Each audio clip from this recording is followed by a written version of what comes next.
The purpose of this exercise is to teach you how to use the tools in Excel for hypothesis testing.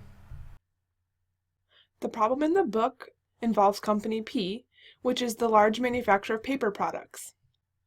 The problem states that the business has an objective of developing an improved process for fulfilling orders during the 12 p.m. to 1 p.m. lunch period. The management decides to first study the fulfillment and delivery time in the current process in the plant.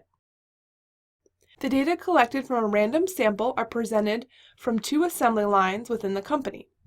Assuming that the population variances from both lines are unequal, is there evidence of a difference in the mean fulfillment time between the 2 lines using alpha less than 0.05? The first step for this demonstration is to enter the data into an Excel workbook. You can see that we have done so here. What you need to do is enter the fulfillment times into column A, and then indicate in column B whether the time was for assembly line 1 or assembly line 2. So we entered in all of the assembly line 1 data, followed by all of the assembly line 2 data. To do our test, we go to the Data ribbon and click on the Data Analysis button. From the list of options, we will select t-test, to-sample, assuming unequal variances. We were told by the problem in the book to assume unequal variances, but if we knew for a fact that the variances were equal, we would have instead chosen the to-sample assuming equal variances test. When we click OK, our options box pops up where we need to enter all of the necessary information to do the test. Variable 1 range refers to the data points for our first group in our comparison. Our first group for comparison is assembly line 1, so we want to select all of the data points for assembly line 1.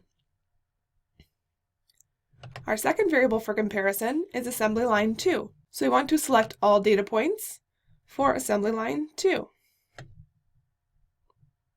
We want to make sure that our alpha level is set to 0.05 and that our information is going to come out in a new worksheet ply.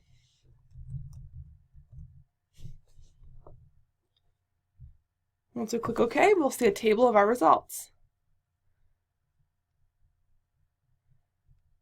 You can see that the table will give us the mean, standard deviation, and number of observations for both variables. Variable 1 was assembly line 1 and variable 2 was assembly line 2. In the example in the book, the null hypothesis was that there is no difference in fulfillment time between assembly line 1 and assembly line 2, meaning that the 2 means are essentially equal. Our alternative or test hypothesis is that there is a difference, that the 2 means are in some way different between assembly line 1 and assembly line 2. To get our results, we have to look at the two-tailed p-value, which in this case is 0.0003, which is much less than our alpha value of 0.05. Therefore, the mean difference between assembly line 1 and assembly line 2 in fulfillment time is significant. Because this is a two-tailed test, we are not concerned with which assembly line is faster or slower than the other, just whether there's a difference in general. And we can see with a p-value less than 0.05 that there is a statistically significant difference in fulfillment time between assembly line 1 and assembly line 2.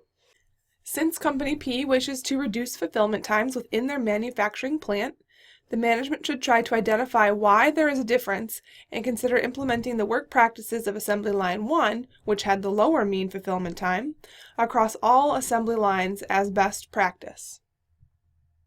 And that is how you can use the tools in Excel for hypothesis testing.